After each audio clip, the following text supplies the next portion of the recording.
সকল স্বাগতম জানাইছোঁ ডিউৰিং টেলছৰ অন্য এটি ভিডিঅ'। আজিৰ ভিডিঅ'টো কোনো আঁচনিভুক্ত কৰ্মচাৰী কোনো অংগনবাদী আশা কৰ্মীৰ ওপৰত নহয়। আজিৰ যিটো ভিডিঅ' আছে সেই ভিডিঅ'টো হৈছে যিখন মানে কি বৰ্তমান চৰকাৰ চলি আছে তাৰে ওপৰত। আজি চাওক, হাৰিয়ানাত নিৰ্বাচন, যোৱাকালি নিৰ্বাচন হৈ গ'ল তাত হাৰিয়ানাত। তাৰে আগতে ৰাহুল গান্ধী বিৰোধী দলপতি লোকসভাত আৰু কংগ্ৰেছৰ তেওঁ এজন নেতা হয়। তেওঁ কিছুমান কথা কৈছে যে আজি হাৰিয়ানাত ইলেকশ্যন নিৰ্বাচন, বিজেপি চৰকাৰ তাতে বহু বছৰে তাতে ৰাজত্ব কৰিছে, কিন্তু আজি বিজেপিৰ তাতে শোচনীয় অৱস্থা। কিহৰ কাৰণে শোচনীয় অৱস্থা হৈছে? নিৰ্বাচন খেলিছে তাতে, এইটো কি বুলি কয়, বিনেশ ফোগাট। বিনেশ ফোগাট কোনে আপোনালোক সকলোৱে জানে, মই পৰিচয় কৰাই দিয়া কোনো প্ৰয়োজন নাই। যিজনী ছোৱালীয়ে অলিম্পিকত যায় তেওঁৰ মাত্ৰ 100 গ্ৰাম নেকি, তেওঁ বেছি হোৱা কাৰণে তেওঁ কি কৰিব নোৱাৰিলে, তাৰে পৰা তেওঁ বাহিৰ হৈ যাব লগা হ'ল। যিজনী ছোৱালীয়ে নিজৰ সেই 100 গ্ৰাম কমাবৰ কাৰণে তেজ ওলাইছে, চুলি কাটি দিছে, সেইজনী ছোৱালী তাতে তাই কি কৰিব নোৱাৰিলে, মাত্ৰ সেইখিনি গ্ৰামৰ কাৰণে তাই খেলিব নোৱাৰিলে। কিন্তু যিটো ছোৱালী বিনেশ ফোগাটৰ অপনেণ্ট আছিল, সেইজনী ছোৱালী কিন্তু আগতে হৰাইছে। এইখিনি কথা মই কিহৰ কাৰণে কৈছোঁ আপোনালোকে গোটেইখিনি বুজি পাব। আজি সেইজনী ছোৱালী এটা কথা কৈছে, দেশ কি বেটি। চাওক, বিনেশ ফোগাট কোন হয়? এগৰাকী খেলুৱৈ, যিগৰাকী খেলুৱৈ ভাৰতক প্ৰতিনিধিত্ব কৰি বহুকেইবাৰ স্বৰ্ণ পদক, ব্ৰঞ্জ পদক জয় কৰিছে। কিন্তু সেইগৰাকী ছোৱালী আজি কংগ্ৰেছৰ হৈ বা কংগ্ৰেছৰ ফালৰ পৰা কিয় প্ৰতিদ্বন্দ্বিতা কৰিলে? বিজেপিৰ পৰাটো কৰিব পাৰিলে, কিয় নকৰিলে? চাওক, নকৰা কাৰণটো এয়ে হৈছিল, আপোনালোকে সকলোৱে জানে, দিল্লীৰ যন্তৰ মন্তৰত প্ৰতিবাদী কাৰ্যসূচী হৈছিল আৰু তাত ভাগ লৈছিল কোনে? বিনেশ ফোগাট। কিহৰ কাৰণে লৈছিল? আজি যিখিনি নাৰীৰ ওপৰত যিখিনি অত্যাচাৰ, যিখিনি বৰ্বৰতা কৰি আহিছে কিছুমান বিজেপি নেতা পালিনে, মই সকলোৰ কথা কোৱা নাই, সকলো নহয় জড়িত ইয়াৰ লগত, সেইকাৰণে মই সকলো কোৱা নাই। কিছুমানে যিটোৰ বলি হৈছিল বিনেশ ফোগাট, আৰু এইটো এটা ৰাজনীতিক এটা ষড়যন্ত্ৰ বুলি কয়, যিটোৰ বলি হ'ব লগা হৈছিল বিনেশ ফোগাট। আজি সেইগৰাকী ছোৱালীৰ কাৰণে সকলো হাৰিয়ানা মানুহ ওলাই আহিছে। ওলাই আহি কেনে এটাই কৈছে যে বিজেপিক যেনেকৈ নহওক প্ৰতিহত কৰিব লাগে, বিজেপিকো হাৰানা চাহিয়ে, বিজেপিকো মিটা দেনা চাহিয়ে, হাৰিয়ানা আছে ভাগা দেনা চাহিয়ে। আজি কোনো ধৰণৰ নিৰ্বাচনী প্ৰচাৰ কৰিব তেনেকৈ যোৱা নাই প্ৰধানমন্ত্ৰী নৰেন্দ্ৰ মোদী, কাৰণ গম পাইছে যে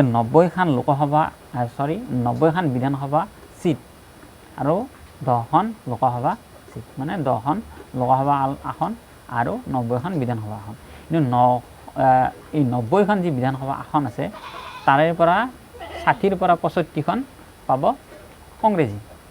এইটো এটা এক্সিট পল বুলিয়ে ক'ব পাৰি। সকলো মিডিয়া চেনেলত আপোনালোকে যদি চাই পাব, তাৰে কৈ আছে। আৰু বিজেপি ছিংগল ডিজিট আহিব। ছিংগল ডিজিট মানে কি? হয়তো 9খন হ'ব পাৰে, হয়তো 8খন হ'ব পাৰে। এইটো কিহৰ কাৰণে কৈছে আপোনালোকে গোটেইখিনি বুজি পাব। আৰু ৰাহুল গান্ধীয়ে কোনখিনি কথা কৈছে যে আজি ভাৰতত নিবনুৱা বৃদ্ধি হৈ আছে, চৰকাৰক সমালোচনা কৰিছে। কাৰণ কিয়? যে দৈনন্দিন বস্তুৰ দাম বৃদ্ধি হৈ গৈ আছে, কিন্তু এইখনৰ চৰকাৰৰ কাৰণে এইবিলাক হৈছে, আৰু ভুক্তভোগী হৈছে কোনে? ৰাইজ। আজি হাৰিয়ানাৰ পৰা যিখিনি মানুহ ইয়াৰ পৰা গৈ আমেৰিকাত যাব লগা হৈছে, য'ত 90জন 100জন মানুহ গৈছে, তাত মাত্ৰ 20ৰ পৰা 25জনহে যাই পাইছে। বাকীখিনি কি হৈছে? মৃত্যু মুখত পৰিব লাগিছে। কিহৰ কাৰণে? কাৰণ তেওঁলোক কোনো প্লেইন বা কোনো জাহাজেৰে যাব লগা হোৱা নাই। এখন চিনেমা আছে ডাংগি বুলি কয়, চিনেমাখন আপোনালোক যিসকলে চাইছে এইটো গোটেই গম পাব যে তাৰে এটা চৰিত্ৰ ঠিক তেনেকুৱা অৱস্থা হৈছে। ৰিয়েলিটি এইটো হয় যে নিজৰ ল'ৰা ছোৱালীক এৰি 10 বছৰ কাৰণে আমেৰিকাত গৈছে, কাৰণ হাৰিয়ানাত কোনো ধৰণৰ কাম নাই। দেশৰ ভিতৰত সকলোতকৈ বেছি যদি নিবনুৱা আছে হাৰিয়ানাত আছে। আজি কিহৰ কাৰণে এইটো অৱস্থা হৈছে? চাওক, গোটেইখিনি দায়ী হয় চৰকাৰ। চৰকাৰ এখন থকাৰ পাছত তাতে নিবনুৱা সমস্যা কেনেকৈ হ'ব পাৰে? 2 লাখৰো বেছি কি আছে এতিয়ালৈকে খালী আছে পথ পূৰাব লাগে কোনে? চৰকাৰে। কিন্তু এতিয়া डैलस में मैं 20-25 हरियाणा के युवाओं से मिला और उन्होंने मुझे बताया, राहुल जी हम भागकर हरियाणा से भागकर अमेरिका आए हैं। आप क्यों गए? क्योंकि हरियाणा में हमें रोजगार नहीं मिल सकता है। रास्ते में हमने अपने मित्रों को मरते हुए डूबते हुए देखा, माफियाओं ने हमें लूटा, हमारे मित्रों को गोली मारी। ये सब सहकर हम अमेरिका आए हैं। एक बच्चा, देव नाम का बच्चा, चीखता हुआ कंप्यूटर के पास जाता है। वीडियो कॉल चल रही थी, एक तरफ उनके पिता, एक तरफ उनके परिवार, चीखता हुआ कहता है पापा पापा पापा वापस आओ। पापा उसको देखता है, मुस्कुराता है, दिल में दुख, आंखों में आंसू छुपे हुए, और पिता अपने बेटे से झूठ बोलता है, बेटा आ जाऊंगा, जल्दी आ जाऊंगा। ऐसा हरियाणा हमें नहीं चाहिए। परिवारों ने मुझे बताया, राहुल जी वो आपको बता रहे हैं कि वो ठीक है, मगर सच्चाई है कि वो हमसे 10 साल के लिए नहीं मिल पाएंगे, क्योंकि अगर वो अमेरिका से निकले तो अमेरिका वापस नहीं जा पाएंगे। कांग्रेस का जो कार्यकर्ता होता है ना, जो यहां पे आज हजारों खड़े हुए हैं। अच्छा, सबसे पहले जंगल में आपको शेर अकेला मिलता है ना, अकेला मिलता है। कांग्रेस पार्टी में आपको शेर एक साथ घूमते हुए मिलेंगे। और जो कांग्रेस का कार्यकर्ता है, उसकी मैं आपको नेचर समझाना चाहता हूं। वो नफरत से नहीं काटता है, वो नफरत को मोहब्बत से काटता है। उसके दिल में मोहब्बत है, भाईचारा है, इज्जत और रिस्पेक्ट है। और उसको आप कितना भी मारो, कितनी भी गाली दो, कितना भी धमकाओ, वो नफरत को मोहब्बत से जवाब देता है। हमने यात्रा की कन्याकुमारी से कश्मीर तक, और जहां भी बीजेपी वालों ने नफरत का बाजार खोला, वहां कांग्रेस पार्टी ने मोहब्बत की दुकान खोली। पूरे देश में ये हमारा तरीका है। हम मोहब्बत की बात करते हैं, जोड़ने की बात करते हैं, वो नफरत फैलाते हैं, देश को तोड़ने का काम करते हैं। भाई और बहनों, ये जो चुनाव है, लड़ाई इसकी हो रही है। ये देखिए, जो भी हिंदुस्तान के गरीब लोगों को मिला है, किसानों को, गरीब लोगों को, मजदूरों को, इस किताब ने दिया है। और ये आपका संविधान है, ये हिंदुस्तान के हर नागरिक का संविधान है, और ये आपकी रक्षा करता है।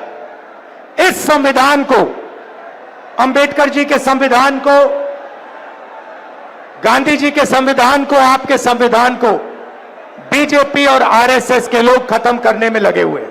लड़ाई इस बात की है। भाइयों और बहनों, अगर ये संविधान चला गया तो आपके पास, गरीबों के पास कुछ नहीं बचेगा। आपकी जमीन, आपका धन, आपका पानी, सारे के सारे गायब हो जाएंगे, चुने हुए 20-25 लोगों के हाथ में चले जाएंगे। तो कांग्रेस पार्टी हर चुनाव में, नेशनल लेवल के चुनाव में, हरियाणा के चुनाव में विचारधारा की लड़ाई लड़ती है। एक तरफ कॉन्स्टिट्यूशन को खत्म करने वाली विचारधारा, दूसरी तरफ कांग्रेस पार्टी की विचारधारा, संविधान की विचारधारा। यह लड़ाई है। अब हरियाणा के बारे में थोड़ा सा बोलना चाहता हूं। कुछ दिन पहले मैं अमेरिका गया। अमेरिका में हरियाणा के युवा मुझसे मिले। पहले उन्होंने मैसेज दिया, राहुल जी आप अमेरिका आए हो, हम आपसे मिलना चाहते हैं। मैंने कहा क्यों मिलना चाहते हो? कहते हैं राहुल जी हम आपको अपनी समस्या के बारे में बताना चाहते हैं। हरियाणा के लोग डैलस में मुझे अपनी समस्या के बारे में बताना चाहते हैं। तो मैंने कहा ठीक है मिलते हैं। डैलस में मैं 20-25 हरियाणा के युवाओं से मिला और उन्होंने मुझे बताया राहुल जी हम भागकर हरियाणा से भागकर अमेरिका आए हैं। आप क्यों गए? क्योंकि हरियाणा में हमें रोजगार नहीं मिल सकता है। हरियाणा में महंगाई की इतनी चोट है, बेरोजगारी इतनी है कि हमारा भविष्य हरियाणा में नहीं बन सकता, इसलिए हम अमेरिका आए हैं। आप अमेरिका कैसे गए? 50 लाख रुपए कर्जा लेकर, खेत बेचकर हम अमेरिका आए हैं। कैसे आए? पूरी दुनिया घूम कर गए। पहले हम इस्तांबुल गए, फिर कजाकिस्तान गए, फिर साउथ अमेरिका गए, इक्वाडोर गए, अलग अलग देशों में गए और अंत में पनामा के जंगलों से निकलकर हम अमेरिका गए। रास्ते में हमने अपने मित्रों को मरते हुए डूबते हुए देखा। माफियाओं ने हमें लूटा, हमारे मित्रों को गोली मारी। ये सब सहकर हम अमेरिका आए हैं क्योंकि अमेरिका में ही हमें रोजगार मिल सकता है। हरियाणा की सरकार ने, बीजेपी इनकी सरकार ने हरियाणा को खत्म कर दिया है राहुल जी। यह सच्चाई है। आपको अगर हरियाणा में रोजगार चाहिए तो नहीं मिल सकता है। हरियाणा के युवाओं को सिर्फ अमेरिका में आज रोजगार मिल सकता है, हरियाणा में नहीं मिल सकता।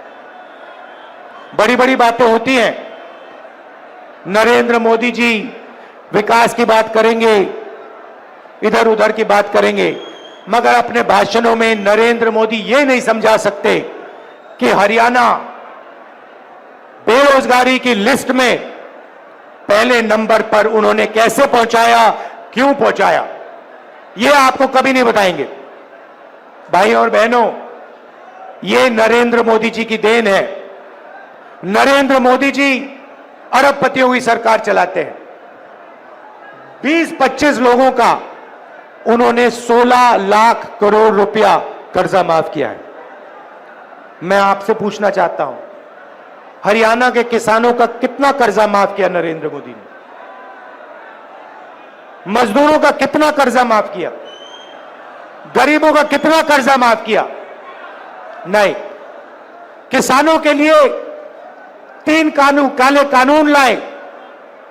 जमीन छीन लेते हैं, हम जमीन अधिग्रहण बिल लाए, उसको रद्द किया, आपका जो है वो छीन जाते हैं और पूरा का पूरा फायदा 15-20 अरबपतियों को देते हैं। अमेरिका में युवाओं ने मुझे बताया राहुल जी जब आप वापस जाएंगे आप हमारे परिवारों से मिलिए, जाके हमारे परिवारों को बताइए कि हरियाणा में हमारा फ्यूचर नहीं है मगर अमेरिका में हम सही हैं, हम सलामत हैं। आप जाके उनसे मिलिए, क्योंकि जब हम उनसे कहते हैं कि हम ठीक हैं तो हमारे परिवार के लोग मानते नहीं। सुबह सुबह मैं करनाल गया, उन्हीं युवाओं के परिवारों से मिला। उन्होंने मुझे कहा है कि मैं आपको मिलकर कहूं कि वो अमेरिका में ठीक है। परिवारों ने मुझे बताया राहुल जी वो आपको बता रहे हैं कि वो ठीक है, मगर सच्चाई है कि वो हमसे 10 साल के लिए नहीं मिल पाएंगे, क्योंकि अगर वो अमेरिका से निकले तो अमेरिका वापस नहीं जा पाएंगे। राहुल जी सच्चाई है कि जब यहां किसी की मृत्यु होती है तो वो युवा अंतिम संस्कार करने नहीं आ पाते हैं। और जब ये बात चल रही थी, एक बच्चा, देव नाम का बच्चा, चीखता हुआ कंप्यूटर के पास जाता है। वीडियो कॉल चल रही थी, एक तरफ उनके पिता, एक तरफ उनके परिवार, चीखता हुआ कहता है पापा पापा पापा वापस आओ। पापा उसको देखता है, मुस्कुराता है, दिल में दुख, आंखों में आंसू छुपे हुए,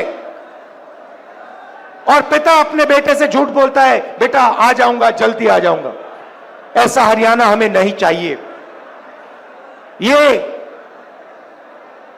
बेरोजगारी का, महंगाई का हरियाणा हमें नहीं चाहिए। हमें विकास का हरियाणा चाहिए, प्रगति का हरियाणा चाहिए। और देव जैसे जो हरियाणा में लाखों बच्चे हैं, उनकी आंखों में हमें आंसू नहीं चाहिए, उनके चेहरे पर हमें मुस्कान चाहिए। यह हरियाणा हम चाहते हैं।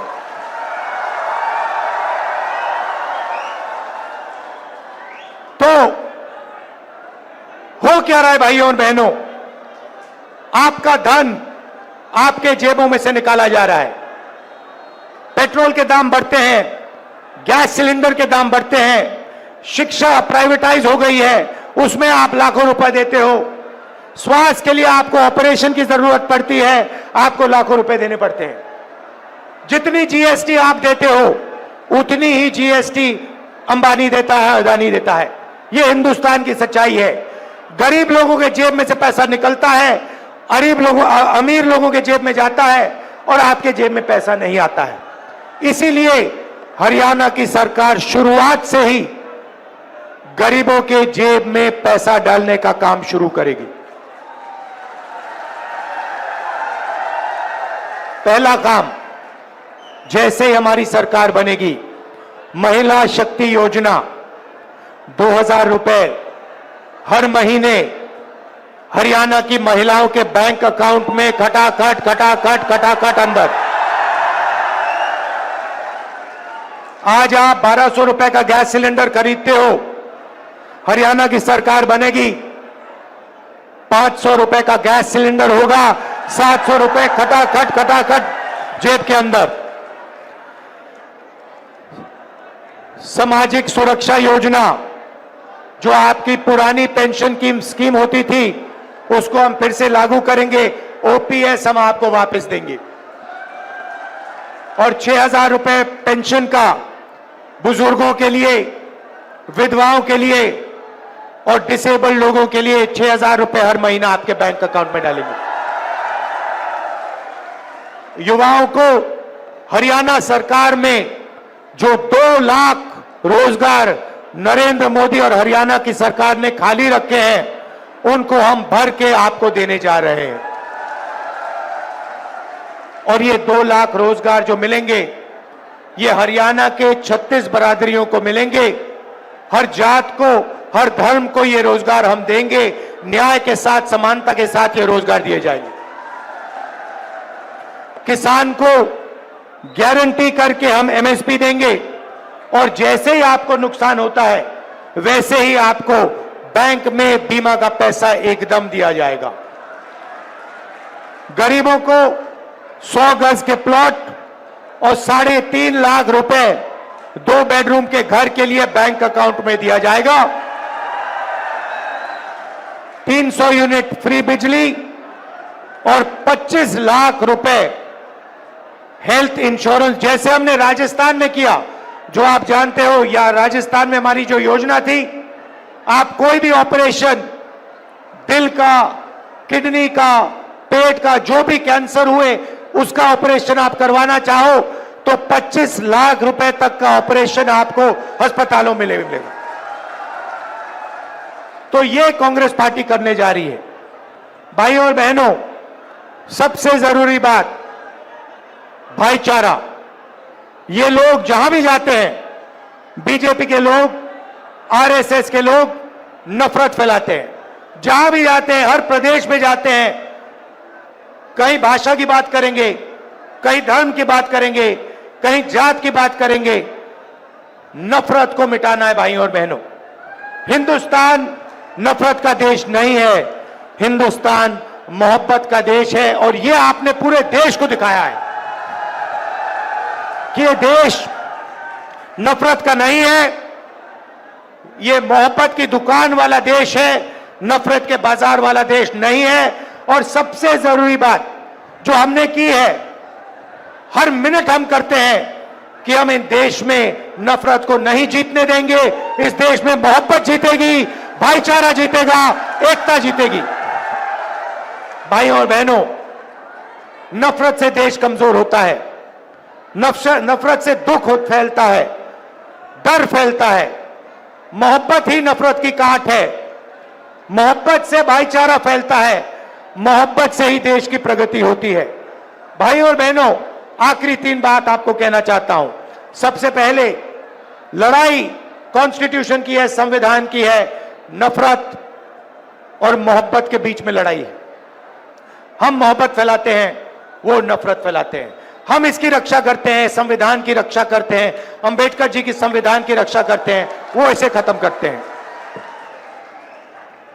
छोटी छोटी पार्टियां घूम रही हैं, ये बीजेपी की ABCDEF टीम्स हैं। इनको आप समर्थन मत दीजिए, कांग्रेस पार्टी को अपना वोट दीजिए और यहां बीजेपी की सरकार को हटाने का काम कीजिए।